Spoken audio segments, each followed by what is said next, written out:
Allora, buongiorno. Good morning to all of you, and welcome.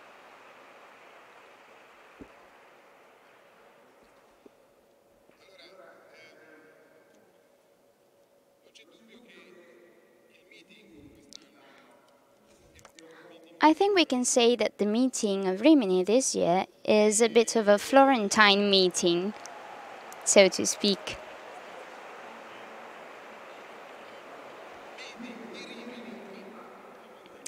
It is a Rimini meeting, but it is a Florentine meeting. And I'm not saying this because Mr. Renzi will be here tomorrow.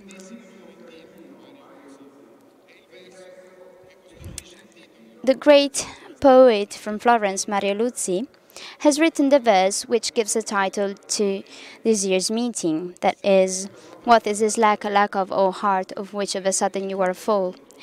And the title of today's meeting comes from a play by Mariella, Opus florentinum, the works of Florence, the Cathedral of Santa Maria del Fiore, the Cathedral of Florence.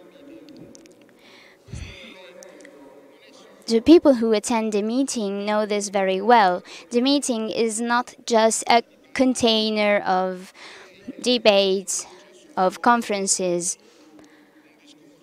The meeting is not only based on ideas. The meeting is, first of all, a place of encounter,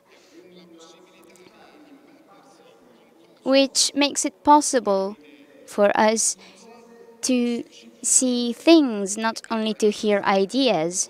It is a big square, in a way. And so today we are here to present one of the exhibitions, which represents one of the possibilities given by the meeting, not only to listen, not only to use the sense of hearing, but to use all five senses to discover something.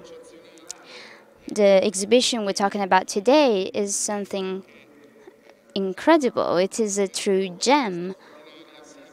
It is extraordinary, not only because of the way it was prepared, but also because of the people who have worked at the exhibition. So we're here to talk about Opus florentinum. I'm not an expert, I'm not a art historian, and so I'm not here today to tell you something more about the exhibition. I am just here to chair the meeting and to start a discussion on the exhibition with today's guests. Although I'm not a art historian, I am very lucky because I live in Florence. And so, to begin, I would like to tell you what happens to the people who live in Florence, but not only to them. When they pass through the Cathedral Square to go to work, for example. And it is truly amazing to see that square so full of tourists and scattered with the little flags of the tourist guides or the professors who are followed by the students on school trips, who are all waiting in queue to go visit the bell tower of Giotto, to see the dome of the baptistry. And all those people are fascinated by this beauty. Every time I see all those people there in the Cathedral Square, I am impressed by the fact that in Florence's Cathedral Square, the link between the faith in Jesus Christ and beauty, between Christianity and art, the relationship between faith and the public space, which is a space for everyone, cannot be explained. It cannot be demonstrated, nor justified, nor protected. It simply happens. It is visible. It is tangible. We just have to look at the square to understand that without faith, that square would not exist. So I believe the beauty can do much more than all ideologies, because it makes us look up to see what we have in front of us.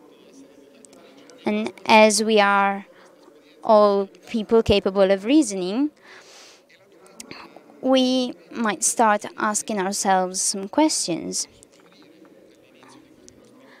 I often ask myself a question. How many of those people who are there in that square, and how many of us who are there and see those things in Florence, how many of you who are here today are aware of the fact that the things we are seeing, for which so many people come from abroad and travel for long hours to see those things, how many of us are aware that the fact that the work of art, which is the Cathedral Square of Florence, is a work of faith, that without faith we would not be able to understand what we're seeing? In other words, how many of us understand the title of this exhibition, namely Florence Cathedral Square among faith, history and art? How many of us know that there's this connection between faith and art? I'm not a historian, I'm not an archaeologist, I'm not really interested in the past. To me, it is very interesting to see what the meeting is doing here, creating the possibility of taking part in an experience which can convince us, not through ideas, but through experience.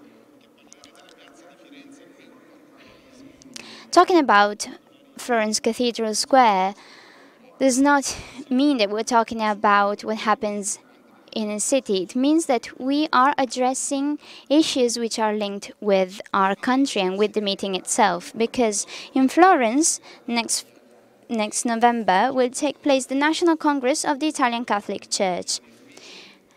And today's speakers were drawing my attention to the fact that the title of the Congress is very impressive, because it is called In Jesus Christ, the New Humanism. And so Florence, which is the symbol of humanism, is probably the best place to understand what it means that in Jesus Christ we can find a new humanism. In autumn 2015, the Museum of the Works of the Cathedral, the Museo dell'Opera del Duomo, will reopen again. I didn't know about it, but I have discovered that the Museum of the Opera del Duomo, after the Vatican Museums, has the richest collection of sacred art in the world. And so the goal of this exhibition is making this cultural and art heritage accessible to people and make it understandable. So today I would like to open a discussion with the speakers who have decided to join us today on the experience of the Opus Florentinum. This is why we have invited lawyer Franco Lucchesi, who is the director of Opera di Santa Maria del Fiore, and I would like to thank him for being here today. Lawyer Lucchesi is the director of the Opera di Santa Maria del Fiore since 2010. However, he has held prestigious positions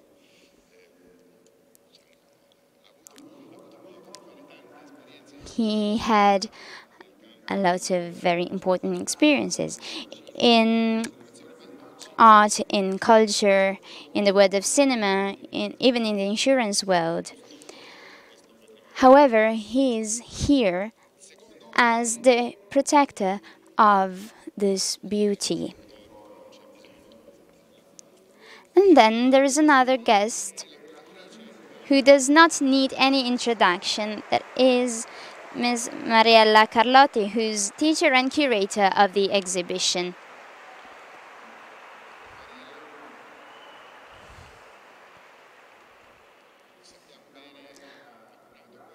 We all know that Mariella has curated this exhibition. However, in the past editions of the meeting, she also curated many of the most beautiful and most visited exhibitions of the meeting.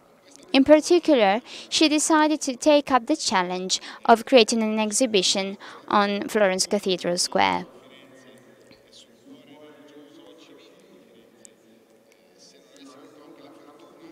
However, in order to talk about Florence and the civil heart of Florence, we had to invite His Eminence Cardinal Giuseppe Betori, who is Archbishop of Florence.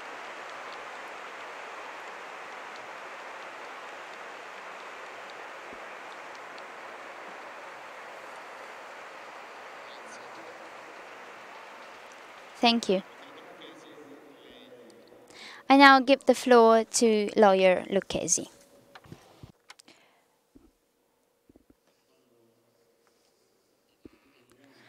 When Enrico Viviano, the General Secretary of the Opera Santa Maria del Fiore,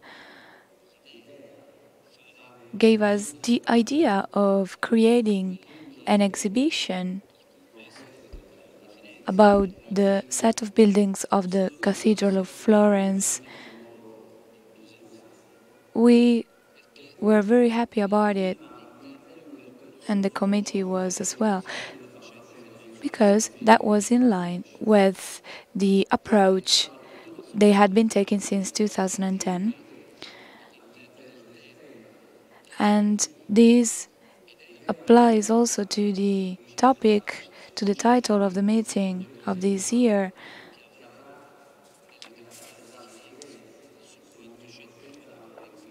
And also to the National Congress of the Italian Catholic Church, taking place on November the 10th. We must say that the Cathedral Square is emblematic in relation to the link between faith, art, and I'd also add charity.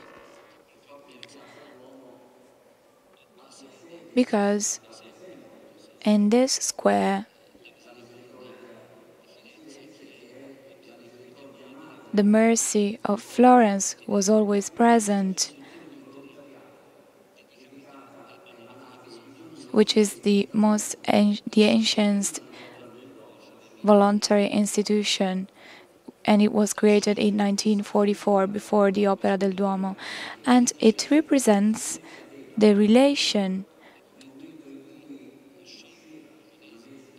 that existed when the humanism was starting with faith and charity. So these were the two symbols of Florence. It really represented the history of Florence of those years. And they convey a real beauty in Florence. The square itself expresses this beauty. I'd like to quote Trachtenberg, professor at the Art History Institute in New York, who said that the square was built that way in order to show those masterpieces and to enable visitors to enjoy them.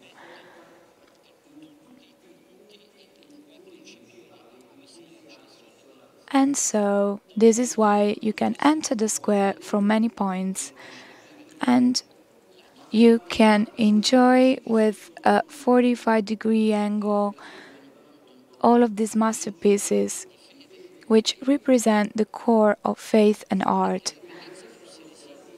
And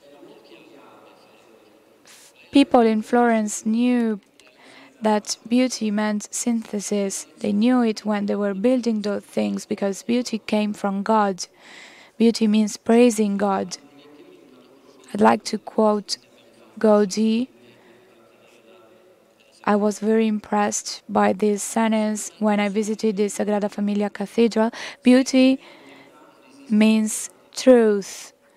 Without truth, there is no art. And people in Florence knew this very well and they experienced it themselves. Humanism means a new awareness of man and it provides new potential. But this new power is always linked to faith. And in Florence, it is expressed as the result of the incarnation.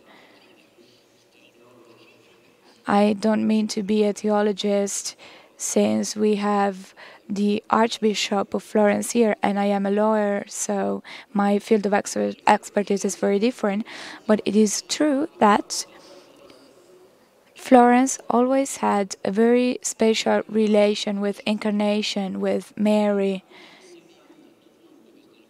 And the city always experiences the relationship with Maria in a very intense way everywhere. For example, they calculated the Florentine year starting from the Annunciation date on March 25th, so the Incarnation, and this was the Florentine year. And this is why when you go and study our archives, it is quite difficult to orientate yourself because of this, time-wise.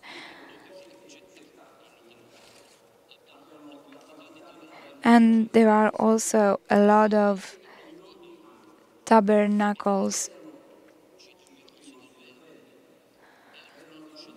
And they were the light of Florence.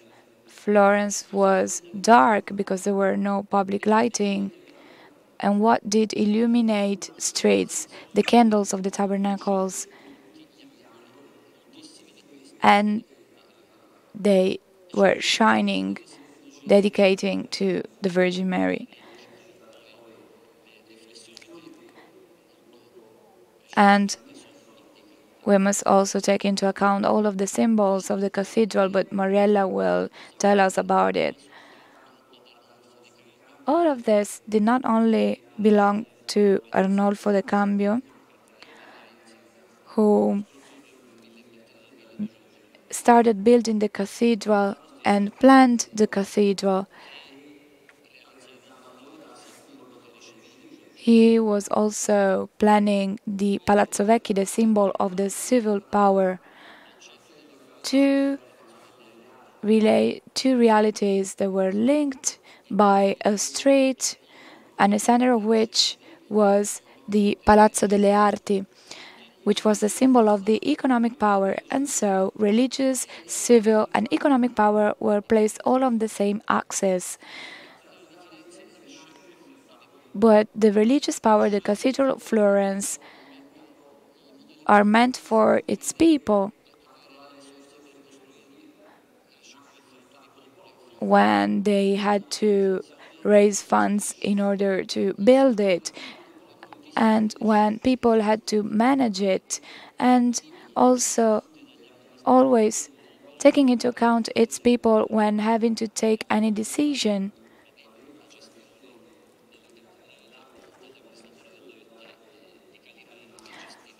So the cathedral represented the people. Some of the most important choices, even from an aesthetical point of view, were taking into account the opinion of the people of Florence. The set of buildings of the cathedral was conceived not only as the symbol of the power of the city, because when the council decided to build it, they stated that Florence had become so important and so big that the Cathedral of Saint Reparata was not enough. and they needed a cathedral representing their strength, their power, and their faith. This catechistic function of the cathedral, which Mariella will explain to us, referring to the octagon, going from the baptistry to the cathedral and to the presbytery.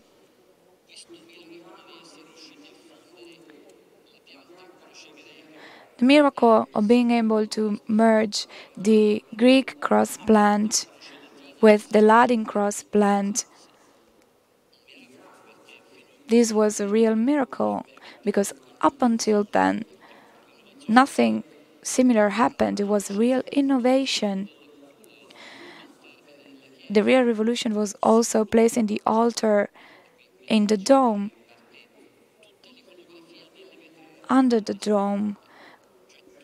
All of the iconography of the windows and the stages, all of this is a catechesis, and it was meant to be a catechesis in order so that the people could get closer to their faith. Why have I said all this?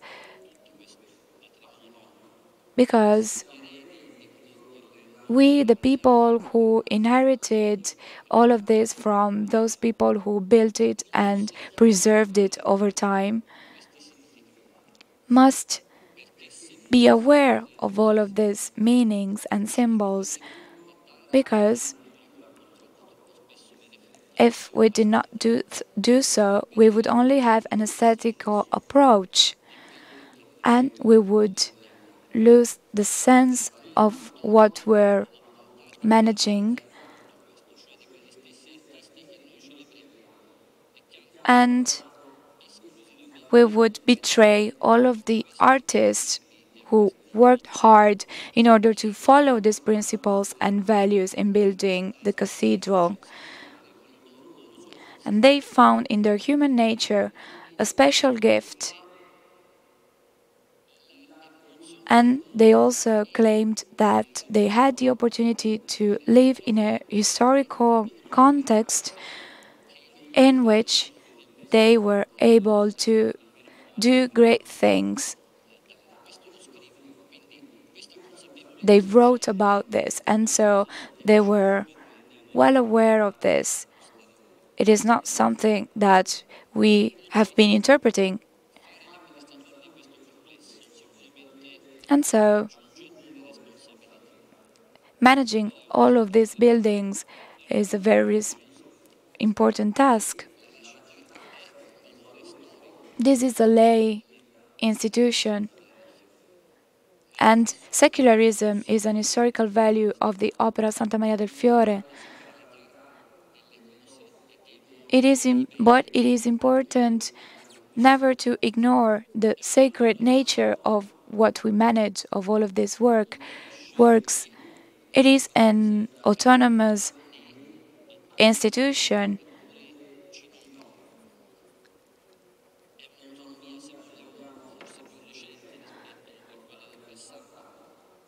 It was not autonomous in the past, but we cannot ignore the responsibility that we have in managing all of these works, coming from the symbols and what these works represent. Nowadays, we're faced with a lot of challenges. We depend on tourism, global tourism, which is the main asset of the city, the main asset which enables us to preserve these works. It is a tourism of a Christianized society. Not only do we manage a museum, but also some churches, and so we need to be attentive to the needs of those people who want to experience the beauty of all of this and find a balance, and trying to combine it with the sacred nature of these works, We must preserve the sacred nature no matter what, even though sometimes it is very difficult to do so. And we might also be misinterpreted and misunderstood by visitors. There are a lot of must-dos. Our mission as Opera del Duomo is preserving and making best use of these works. We say preserving in order to make best use of it. Preserving in order to understand, and understanding in order to respect. And so, understanding is essential in order to enable other people to understand all of this. So this is our task. Because if we do not understand the whole meaning of these buildings, we will never understand the works and the people who built it and the function and the symbols of the building. And so we keep scratching the surface and not understanding the deepest meanings. We aim at making best use of the conceptual and spiritual and formal values of the works. So it is not just about the marbles of that historical period of Florence. There is a unity of spirit which expresses itself when you perceive the baptistry, the cathedral, and the bell tower. We've developed a marketing formula because we depend on tourism, and we've created a single ticket so that visitors will be able to visit in 24 hours all of the buildings, museum included.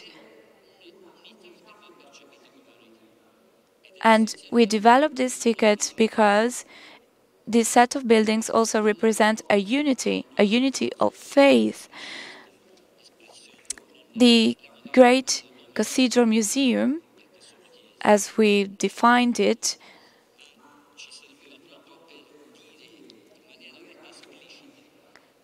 we used this title in order to convey the fact that it is a single set of buildings with a single set of values. There is also a new museum which displays the new masterpieces with a new catechist function, because we try and contextualize the places where the masterpieces come from in order to look back in the past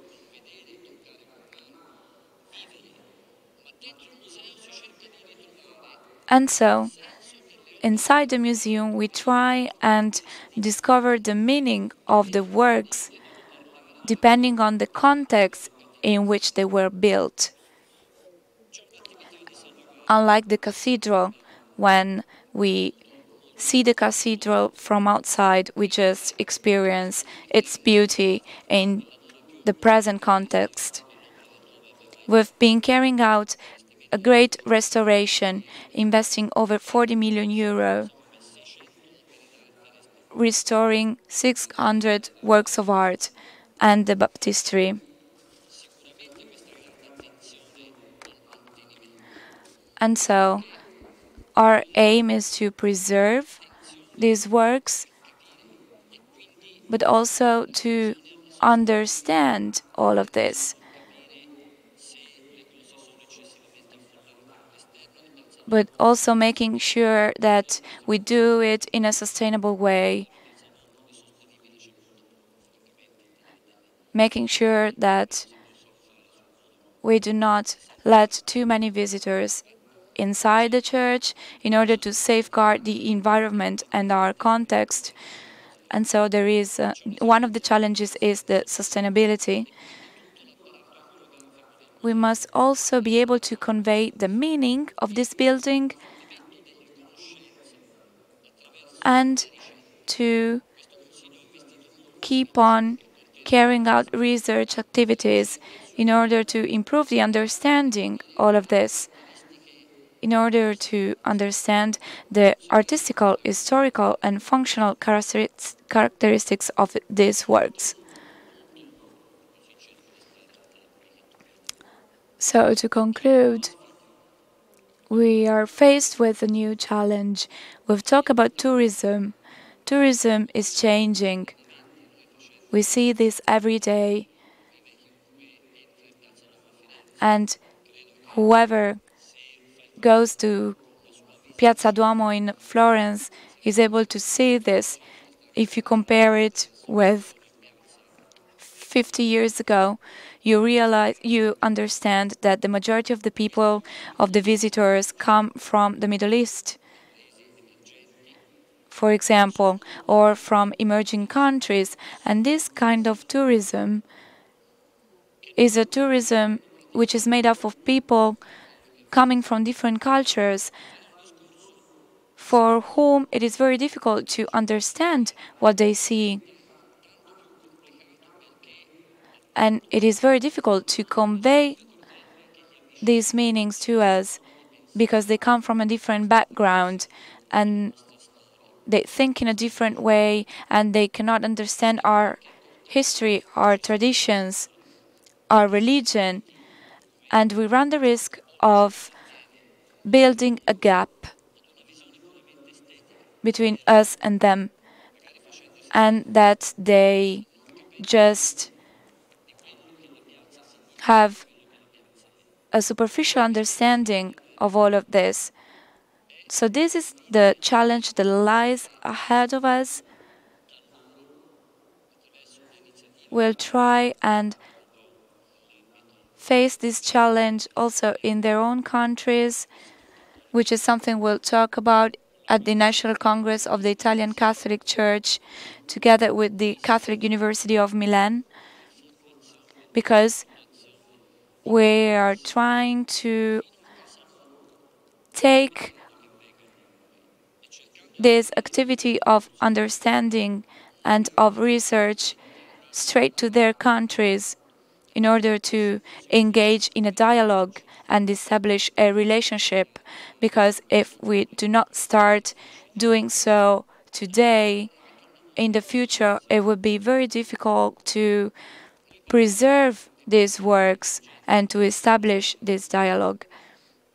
Today we're talking about tourism coming from the emerging countries, but I think that we should do this also with our own generations, our own people from Italy, because all of these problems, we will have to tackle them also with our children and with the next generations. Thank you.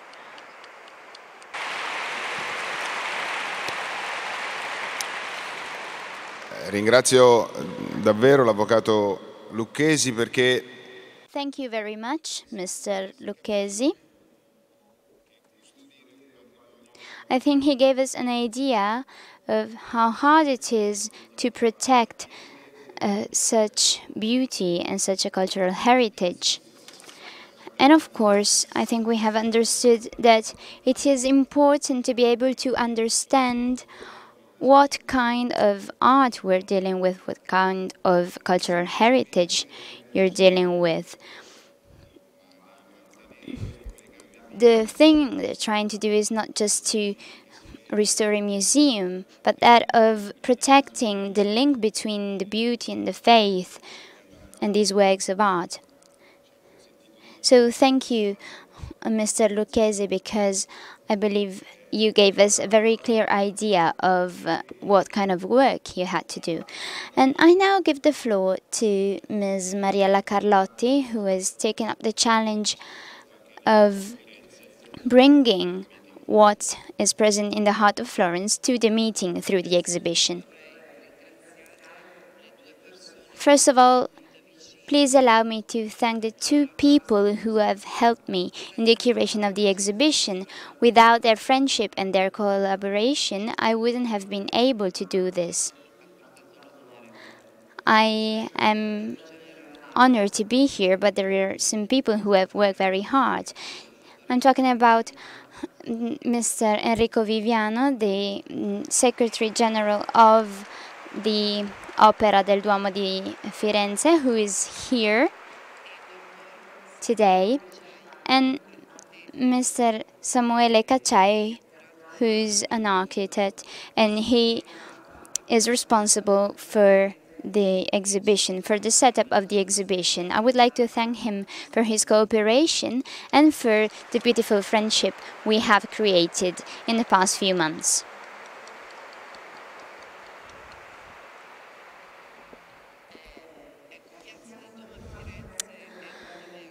Florence Cathedral Square is a universe. It is a universe of art, history, and faith.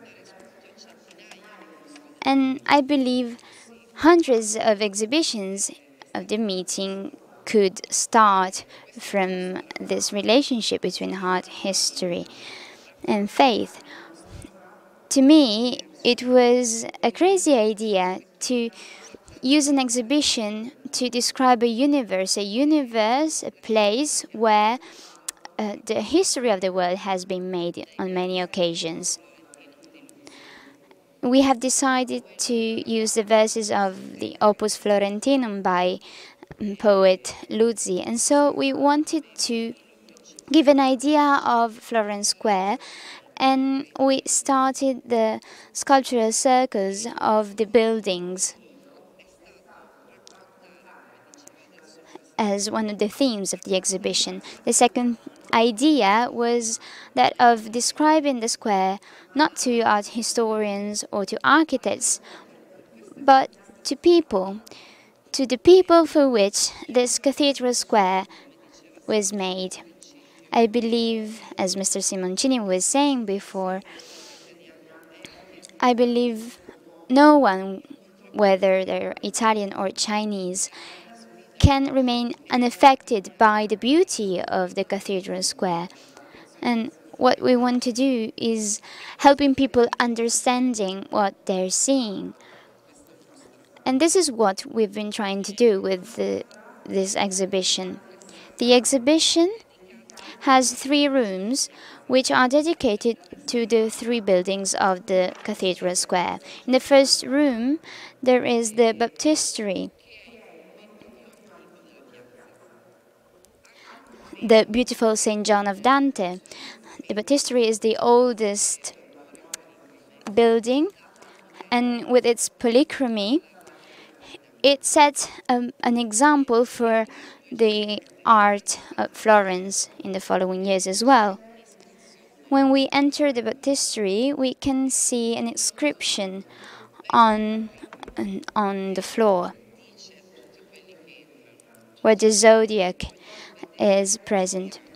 May all those who want to see beautiful things come here, and may they see the things which, once they have been seen, can only yield pleasure.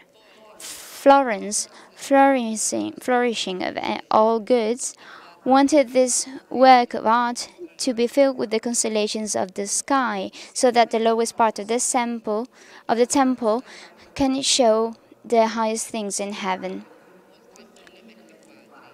And so we look up at the mosaics of the dome, which is a very, very rich. It was funded by the Guild of Gallimala, which had also sponsored the baptistery of St. John. And then the Guild of Wool will then take care of the building of the cathedral. And between the 2 guilds started a war which was fought with works of art on the cathedral square, and I believe this is probably the most beautiful war which has ever been fought, and which did not leave behind that but the beauty of the cathedral square.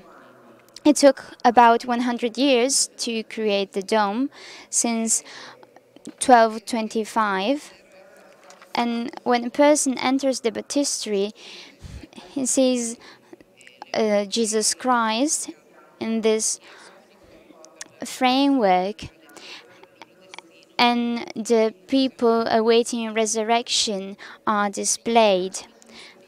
They are either awaiting salvation or damnation. In the other parts of the dome, there are 4 strips, and we see the history of John the Baptist, then the history of Jesus, then the story of Jacob, who had been sold by his brothers and who represented Christ in the Old Testament. Then we have the story of the creation until the flood. And so we find the Old Testament, John the Baptist, Jesus Christ. And these themes are also present in the 3 doors of the baptistry, which represent 3 very important moments in our heart history. The first door to be created was the south door of the baptistry. It was started in 1330. In the previous century, Florence had started discovering the art of the mosaic, and in 1330, Florence took up the challenge of working with bronze, with the decorated bronze doors of the baptistry of John the Baptist. The doors were created by Pisano, who was a disciple of Giotto, in 6 years. With this door, Florence was displaying its ability in using technology. You see here a detail of the door, which represents a moment in the life of John the Baptist, the moment in which John the Baptist shows Jesus passing to his disciples. The success of this first door was so big that the Guild of Calimala then decided to create the other bronze doors as well. However, in 1348, they had to stop, and the second floor was then started in 1401. In 1401, the second door was started. This is a very important moment in the art history. In 1348, there had been the plague. Various cultures took part in the competition for the creation of the second door, and they had to create the tile about the sacrifice of Isaac. Brunelli and Ghiberti took part in the competition, and Brunelleschi and Ghiberti took part in the competition. Brunelleschi won the second door, and Ghiberti had to follow the model of the second door. Henne did a very good job. Lorenzo Ghiberti was 23 when he started working on this door, and he managed to bring an element of innovation. Renaissance started in that moment. Take a look at this style where the episode of the Gospel is represented with the boat with the disciples, and Saint Peter is about to drown and Jesus saves him. Pisano represented static moments.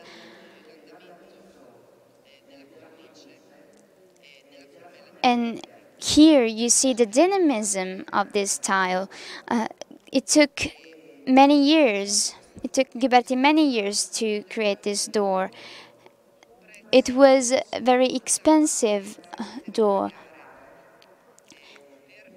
about 22,000 fiorini, the currency of the city of Florence at that time.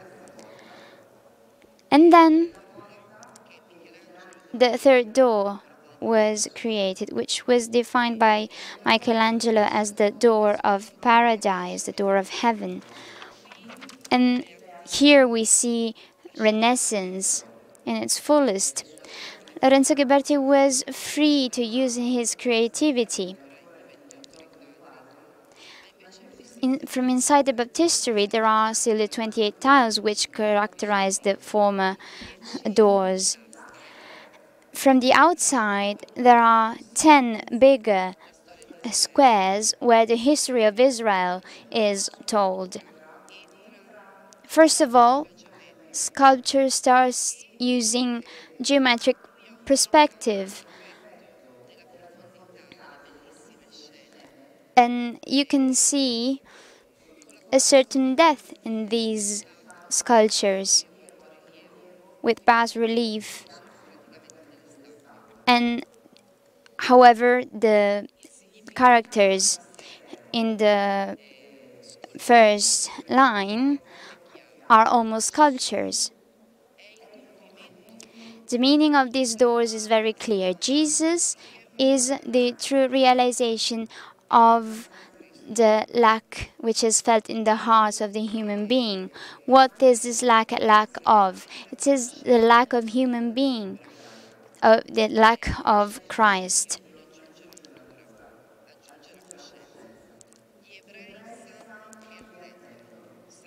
The Jews knew very well who they were awaiting. And John the Baptist, the last prophet of the Old Testament and the new saint of the New Testament, is the link between that lack and its fulfillment. Christ resurrected, which is represented by the octagon, is given to the people, to us, through baptism. And its representation on earth is the cathedral. In front of the baptistery, the second cathedral of Florence was present, the Cathedral of Saint Reparata. It was created by Saint Zanobi at the start of the 5th century. However, at the start of the 13th century, that cathedral was not big enough for Florence, which had become one of the most important cities in Europe. It wasn't adequate because it was small, but also because of its shape. Pisa and Rome already had their, and Siena, already had big cathedrals dedicated to Mary. And so, in a document dating back to 1294, the city of Florence decided to build a cathedral dedicated to Mary and to Christ, who are the beginning and the flower of our redemption. Arnolfo di Cambio started working on the cathedral in 1296. And to me, it is very impressive that the architect managed to create such a beautiful work of art in a few years. He died at the beginning of the 14th century. What did Arnolfo di Cambio do? Professor Guerrieri maybe will not agree with me, but what are the main ideas of Arnolfo di Cambio? He used the octagon, which was also used in the gate of the altar of the dome. And above the gate of the altar is the big octagon of the dome, which is much bigger than the octagon in the baptistery. At first they wanted to use a mosaic, however then they decided to create a fresco,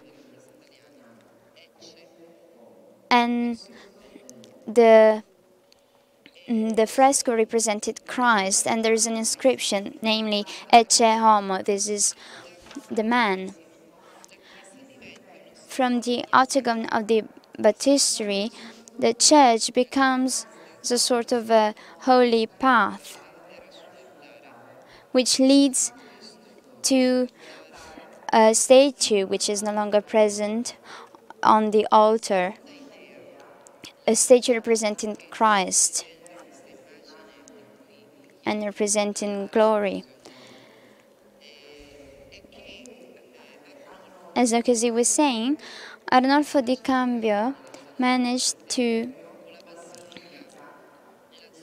reconcile the central plant of the presbytery with the plant of the basilica. And so it gave solemnity to the altar, and it enabled the cathedral to welcome many, many people. The third idea in what Arnolfo di Cambio did was that of covering the cathedral in green, white, and pink marble as a decoration.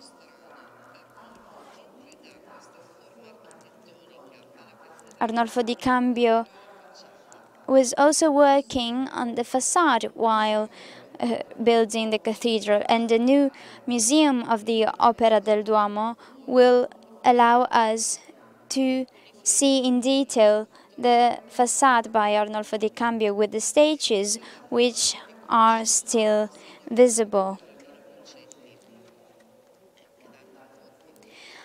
According to sources, Bernardino Coccetti designed the facade. However, the facade was destroyed by Francis de' Medici in 1537 in order to build a second facade, which, however, was only created in the second half of the 19th century. I would like to show you some of the pieces which are still present, which were used as a decoration. We have this statue of the Virgin Mary with glass bead eyes.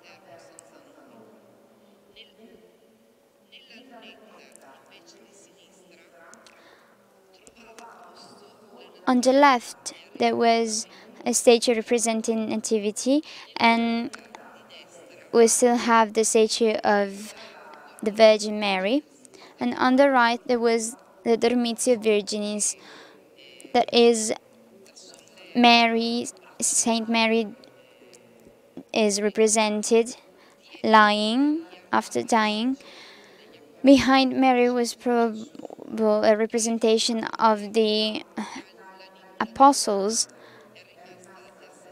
and then Jesus Christ collecting the soul of Mary. So the facade was all dedicated to Mary. When you enter the cathedral, however, you are very impressed by the fact that the interior of the cathedral is very simple when compared to the rich exterior.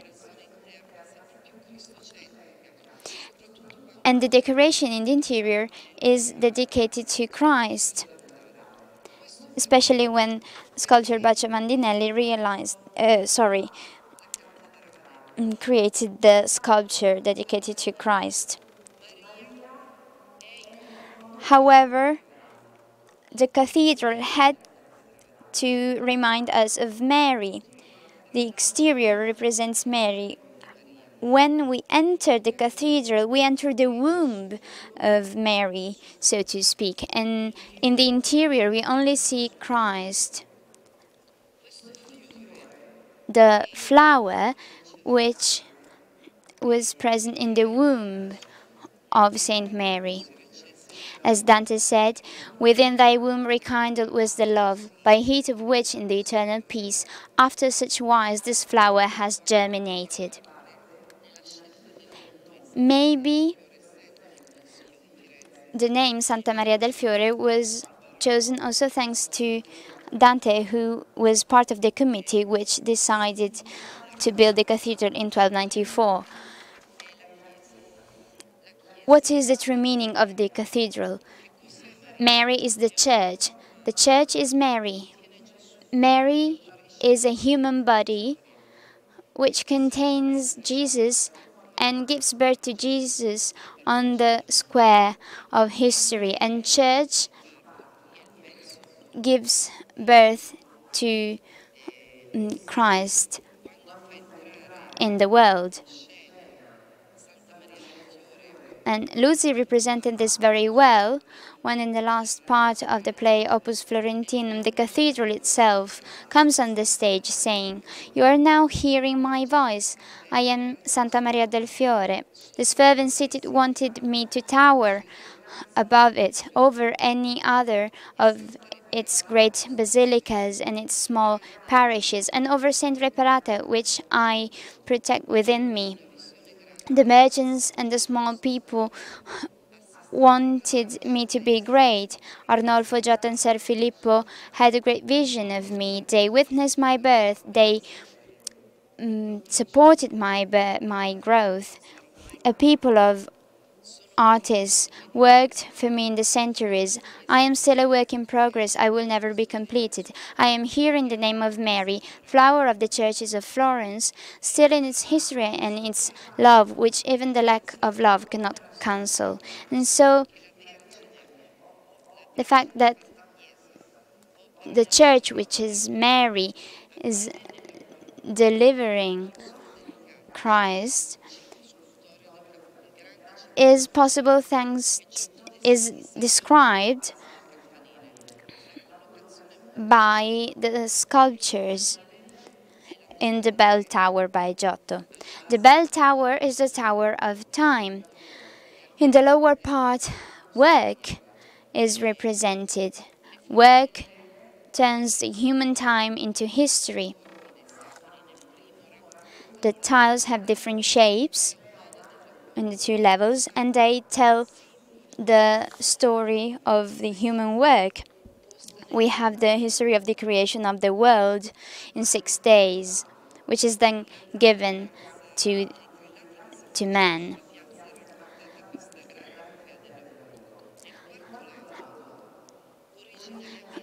The 3 sides facing the square tell about the work by people.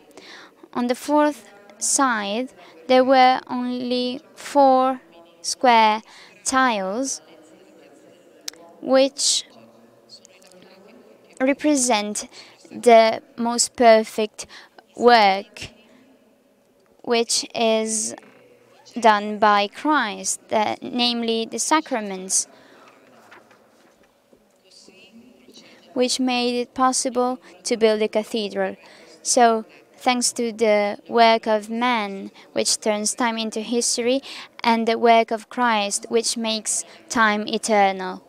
The exhibition ends, and I conclude, with the picture which opens it, representing Saint Mary of Mercy. Near the bell tower, there is the charity work of Florence dedicated to mercy. And there is this recently restored fresco. We decided to use it as a symbol of the exhibition because Mary is represented as a bishop. Charity is represented, but you also see the people and the oldest representation of the city. The reason why we use this as the symbol of the exhibition is because it sums up the whole exhibition. On the 8th of December, then, the Year of Mercy, the Holy Year of Mercy will start, but also because we believe it is a very good representation of the kind of church Pope Francis wants, that is a womb which protects men and the city, as you can see in the fresco. Thank you.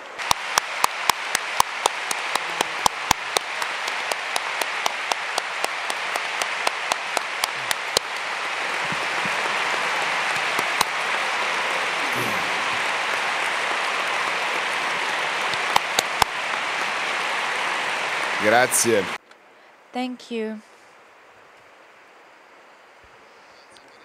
Thank you, Mariella.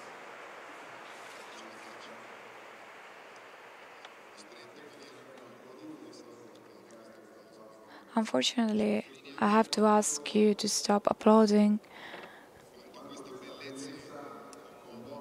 However, it is a demonstration of how moving all of this beauty is. It is not just a museum. And so, taking into account all of this beauty and artistical expression, I take the opportunity to ask the Archbishop of Florence to help us understand the meaning of the title of the exhibition and the link that exists between faith and art. Before answering the question, I'd like to tell you something on a more personal note. As for one of the first images that were shown, is the first image that I see when I wake up in the morning, even before celebrating Mass. I look from my window and I look at the baptistry, the cathedral, and the bell tower. And I am aware of the fact that I was very lucky to become the Archbishop of Florence.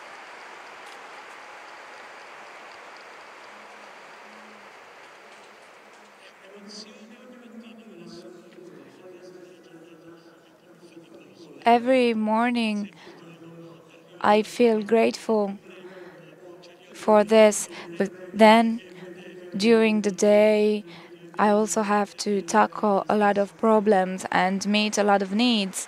But this is normal, as my colleagues do as well, my priests and my cardinals. So the exhibition was intended to show you what Florence really is and what awaits you if you come to the National Congress of the Italian Catholic Church. As for the link between faith and art, Joseph Ratzinger was an expert about this. He was awarded with the honoris causa degree at the Cracovia University and the Musical Institute of Krakow. On that occasion, he asked himself what were the roots of music. First of all, love, pain, and the encounter with God.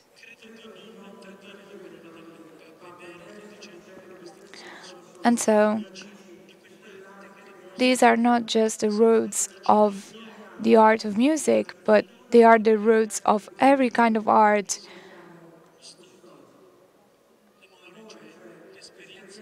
Love, namely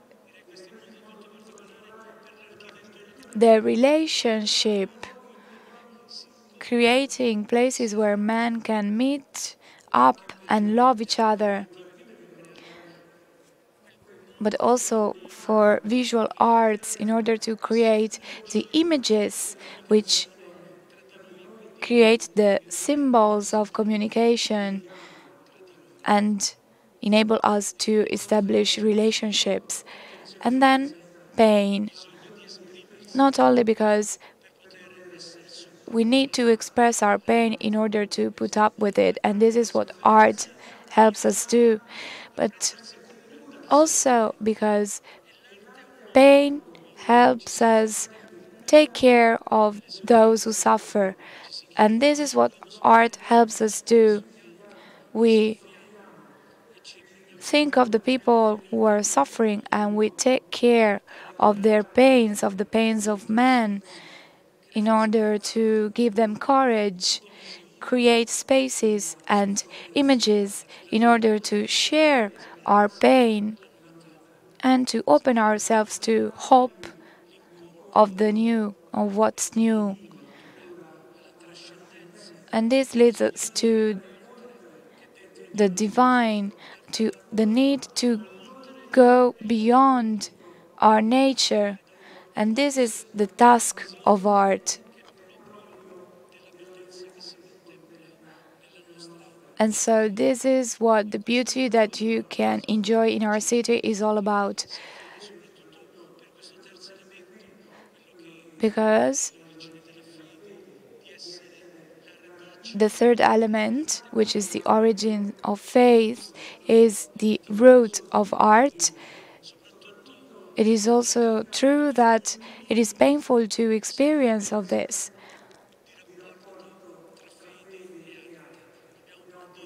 And so the relationship between faith and art has always existed, but it is not easy to understand.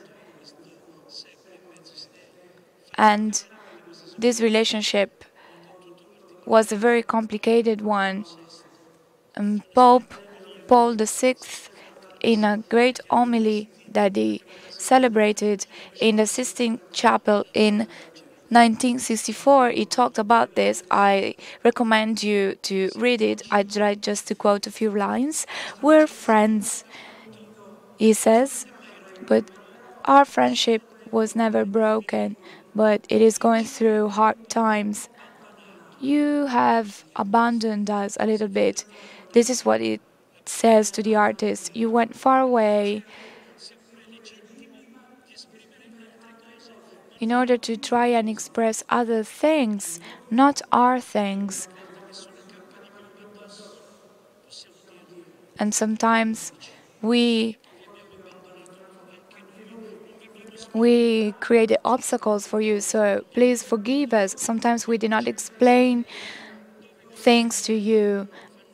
We did not help you open your heart to God in order to fill your heart with joy, hope, and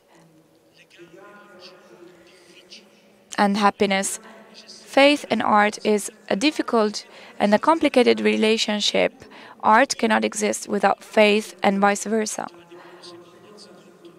And in this regard, I'd like to quote John Paul II when he said that the art bridges a gap in order to achieve the religious experience in searching for what is beautiful, going beyond our daily life. Art is our call to mystery. Even when analyzing the most shocking aspects of man, of evil, even when he does this, the artist is the voice of our wait for redemption. So, the nature of art is representing the need of man opening himself to God. I'd like to quote Pope Benedict XVI again in his address at the Sistine Chapel in 2009. He said that one of the most essential functions of the real beauty, as Plato said, lies in the possibility to shake man, reawakening him so that he can open his mind, giving him wings in order to fly towards heaven. Beauty amazes us, helping us go in the right direction, filling us with hope, giving us the courage to live to the fullest the unique gift of existence. And so, faith and art need each other. It's an essential relationship which we must not ignore or neglect.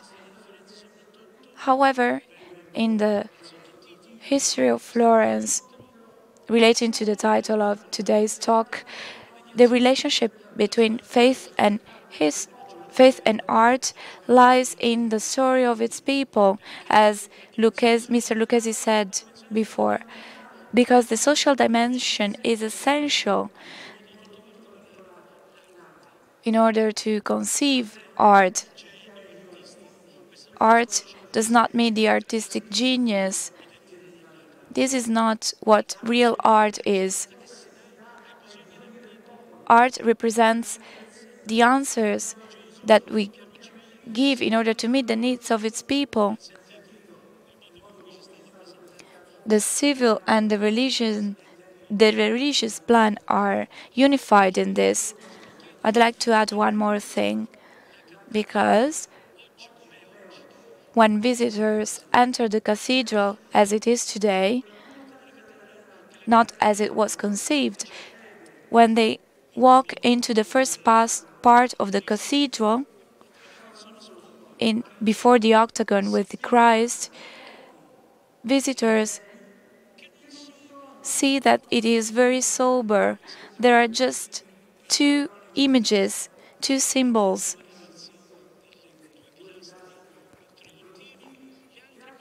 of two saints of the city.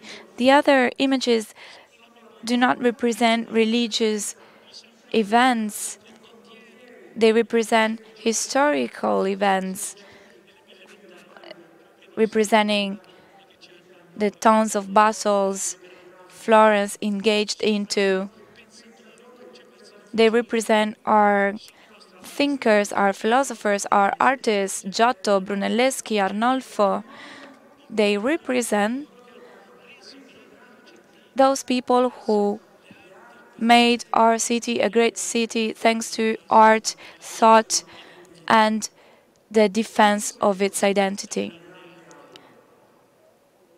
So this is what this set of building represents. When I go and look at the cathedral and when I celebrate the Mass in there,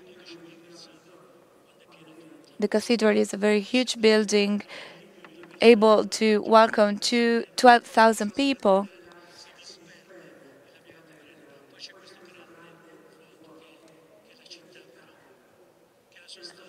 And so the cathedral also represents the story of its people, everything that they have done and everything that they keep doing. And so I have the opportunity to celebrate Mass not only in an ecclesiastic context, but in a context which represents all of the humanity. So this is how it feels to me to celebrate Mass in that cathedral.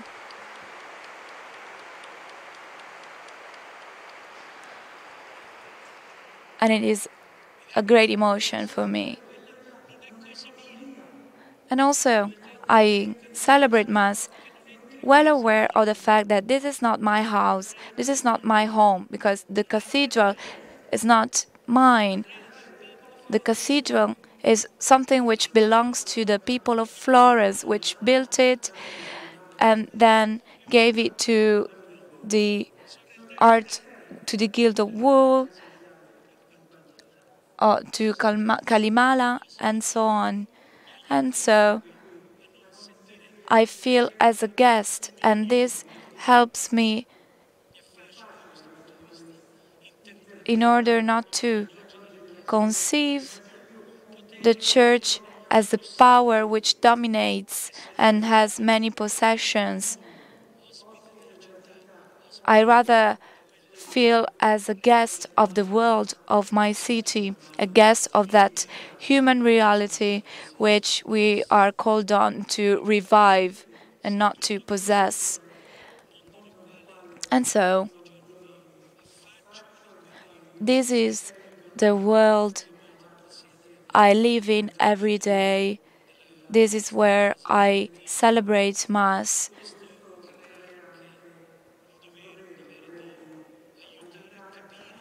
And it makes me feel responsible in order to understand all this, because we need to understand this,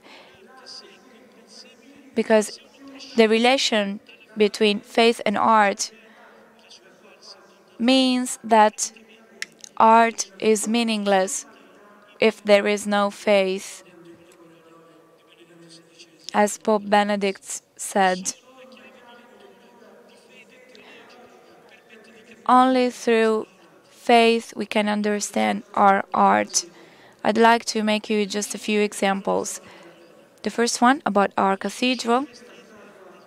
Do you all know the statue of David by Michelangelo?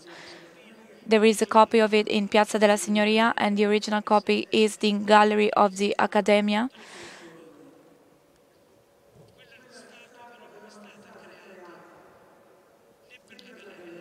The David was not created for the gallery of the Accademia,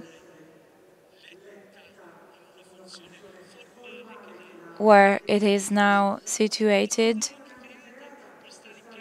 nor was it created in order to stay in Piazza della Signoria. That statue belongs to this man standing by me, because Mr. Lucchesi gave the stones to Michelangelo and asked him to create a statue that would be put in the cathedral.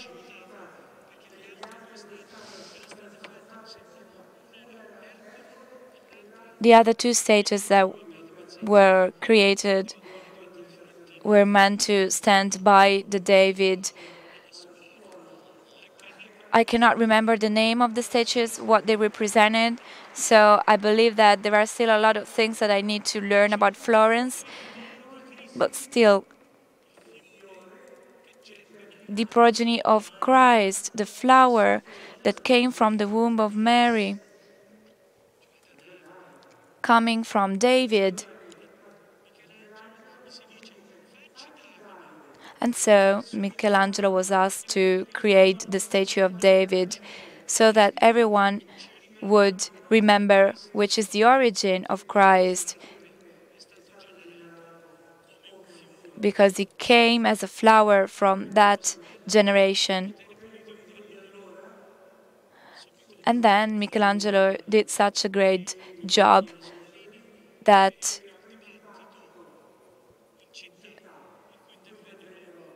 Soderini made a speech in town in order to discuss how to place this great masterpiece of Michelangelo.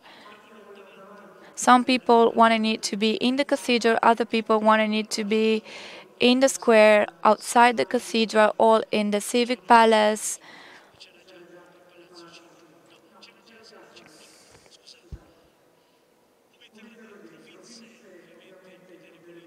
The political power managed to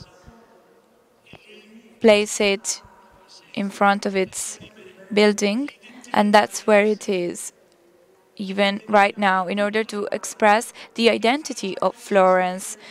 The little David able to resist any oppressor, any Goliath who wanted to suppress him, symbol of freedom. But beware, it was placed by a door where there was a writing saying, Jesus Dominum Dominantium. The writing was not there when the statue was put there. On the door was written Rex Populi Florentinum, the king of the Florentine people. Jesus, savior of man, is the king of the people of Florence, which is the only legacy which represents the freedom, the political freedom of the city, but it comes from the religious freedom of the city.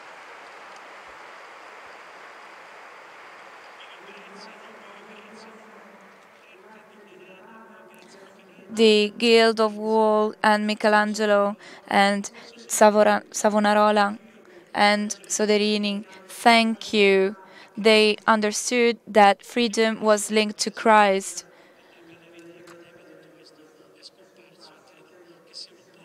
All of this is not present anymore when you go and visit the gallery of the academy. But this was the real message. There is no freedom without Christ. This is what Florence says. But in order to understand all of this, we need to combine history and theology, because if you don't know who David is and his relationship with Mary and Christ the Savior, our protector, and so on, you will not understand the whole message. Just another example, and then I conclude. At the end of Ponte Vecchio, Old Bridge, there is a sonnet by Paolucci.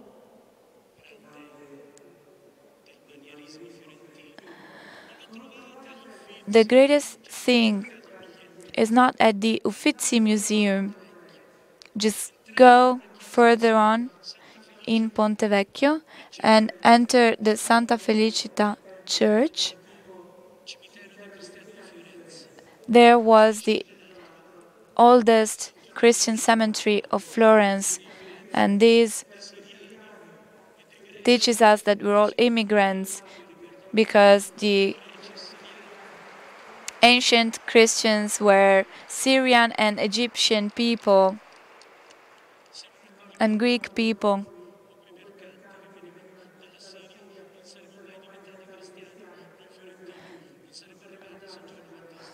So we were all immigrants in Florence. And so if you enter the church, on your right there is a small chapel, the Capponi Chapel. On the altar there is the table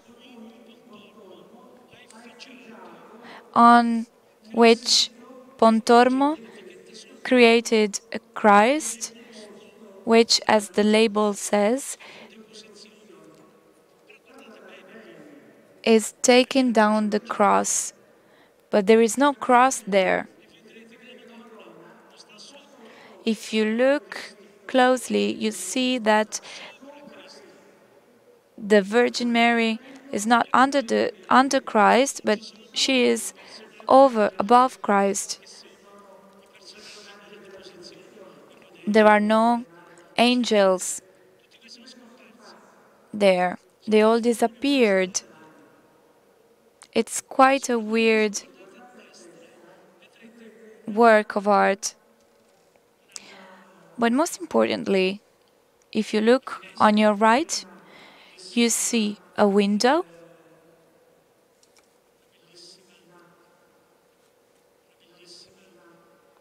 You see a very beautiful window by Guillaume de Marsillat, displaying the deposition of Christ from the cross, and below the Christ entering the sepulchre.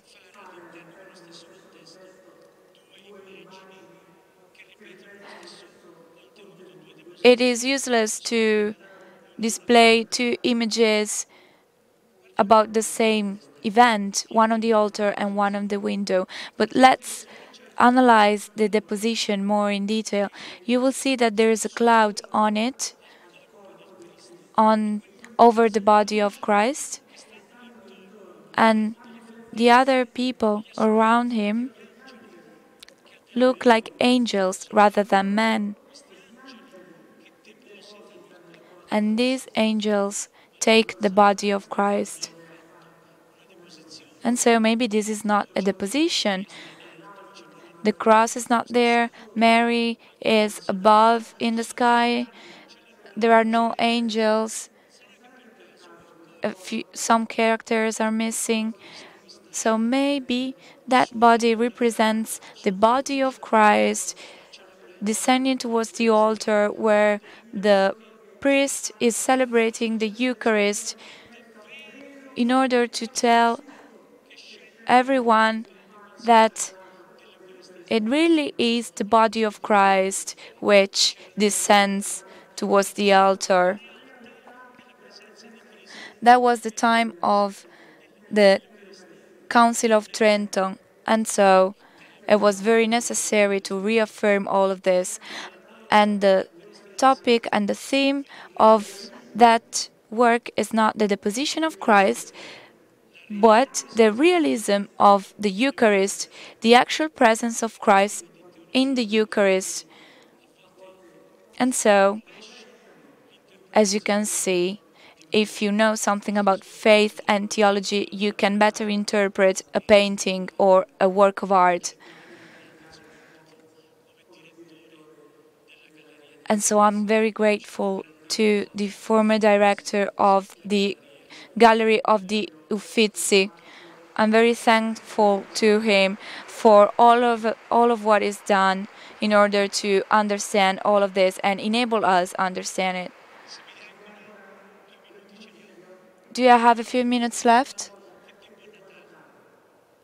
I must also say that I'm very grateful to Natalie as well for reinterpreting the Tondodoni in the Gallery of the Uffizi by Michelangelo, representing Mary and the Sacred Family.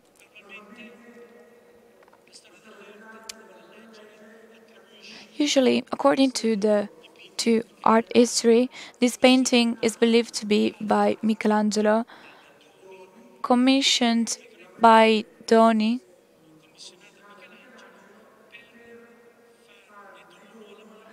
in order to give it to his wife at the wedding, Maddalena Strozzi. So, Mr. Doni gives Maddalena Strozzi this painting for their wedding. But in this painting, one of the naked people on the background is portrayed in the same pose as Laocoonte. Why is that? Since Doni and Strozzi got married in January 1554, while Laocoonte was discovered only in 1556. There is something which is difficult to understand in all of this. And Natalie, as a theologian, read the letter to the Ephesians. He read it in front of the painting by Michelangelo, and he realized that the painting is not about a wedding, but about a christening. The theme of the letter to the Ephesians, talking about an elderly man who needs to take off his clothes in order to give them to the naked man on the background of the painting. And in the letter of the Ephesians, they talk about the wall that was taken down by Christ.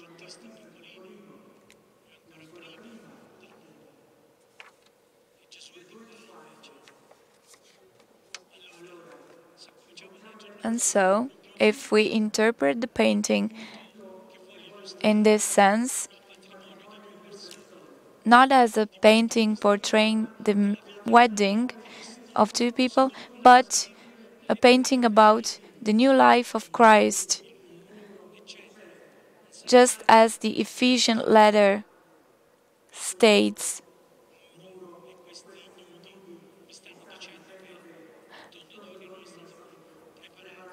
So maybe the Tondodoni was not commissioned on the occasion of a wedding, but for a baptism.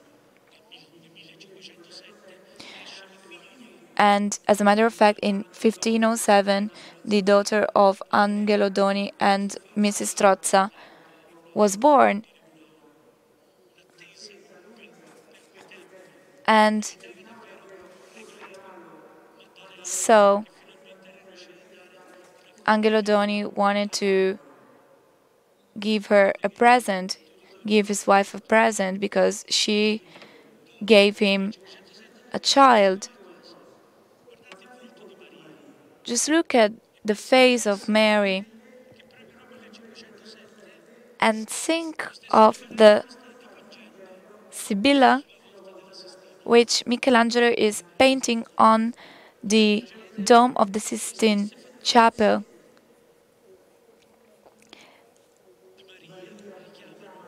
And the face of Mary reminds us of the Sibyl of the Sistine Chapel. And so this is a catechesis about a baptism in the light of the letter to the Ephesians, which enables us to understand more all of these works of art.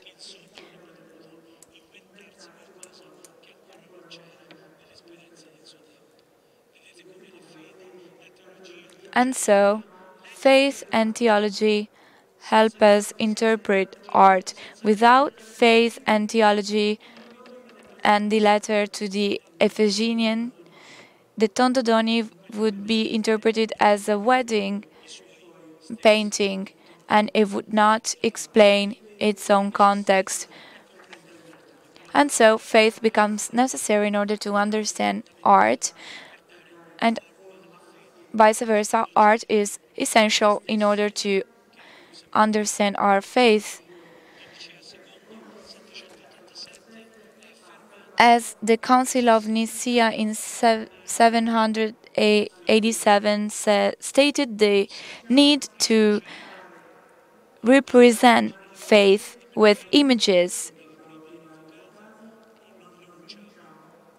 We must do so unless we reject the reincarnation. If we believe in reincarnation, we must use images in order to represent our faith.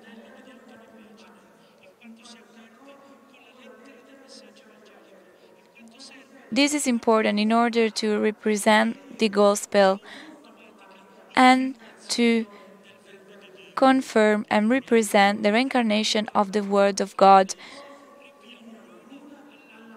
And we can benefit from this because everything is interconnected and everything would be meaningless if we do not understand this relationship. So this is what we'd like to convey at the National Congress of the Italian Catholic Church. We must show the relation between faith and human nature, because only faith can fill the lack of our heart, as the title of the meeting said. And as Mario Luzzi said, we can feel this lack only if we fill it with Christ. And so the relation among salvation, ecclesiastical life, social dimension, and development, and being attentive to human needs and to the needs of the poor, all of this is represented by the Florentine art and by the Cathedral Square, because at the end of the day, the real message of the real humanism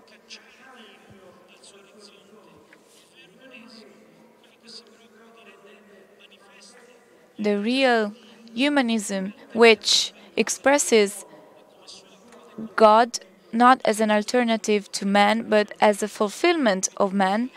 This is the real humanism that we want to convey in the National Congress of the Italian Catholic Church, which will take place in November. Thank you.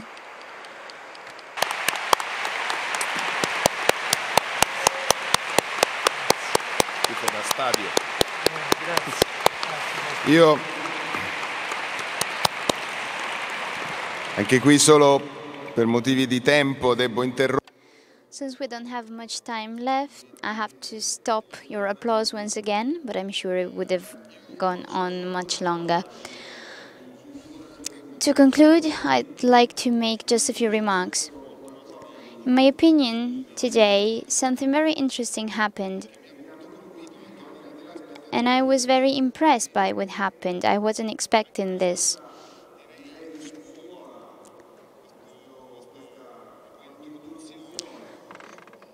This introduction given by His Eminence Cardinal Betori gave us helped us understand that faith is the reason behind everything we see. And very often we forget about faith. And so we are not able to understand what is around us, the beauty which is around us. And so we just understand beauty as something superficial. So I believe that today's meeting is a very good chance on reopening the discussion on our reason. Lawyer Lucchesi, Ms. Carlotti, our guests today made us understand that the kind of reason we're looking for is not reason which can explain a work of art. Sometimes we want to make sure we understand every single detail of a work of art. Reason is what makes us human. And in Florence we see that Jesus Christ is reason.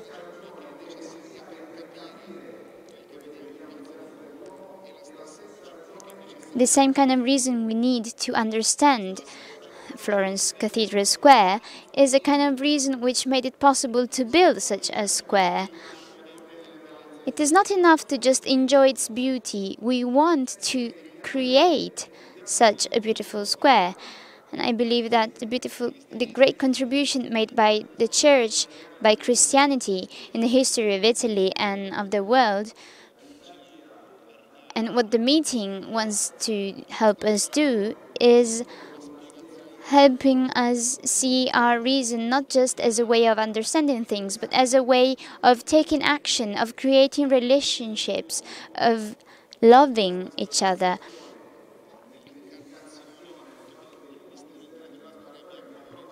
Reincarnation explains the mystery entering history.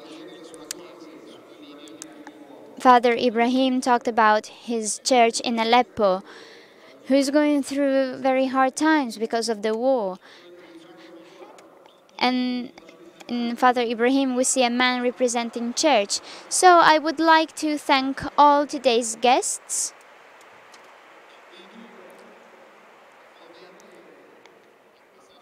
And of course, I would like to invite you all to visit the exhibition, because here at the meeting, for the first time, you can visit this exhibition. As His Eminence was saying before, the cathedral does not belong to the church or to the bishop. It belongs to the people of Florence. All these things were created thanks to the people of Florence, and they are free for everyone thanks to the people of Florence.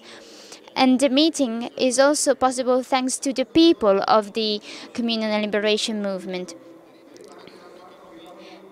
And in order to make sure we can continue to organize the meeting of Rimini, we need your help. Fundraising is the way you can help us. In the pavilion A1, A3, C5, and in many other points on the fair ground, you can donate and help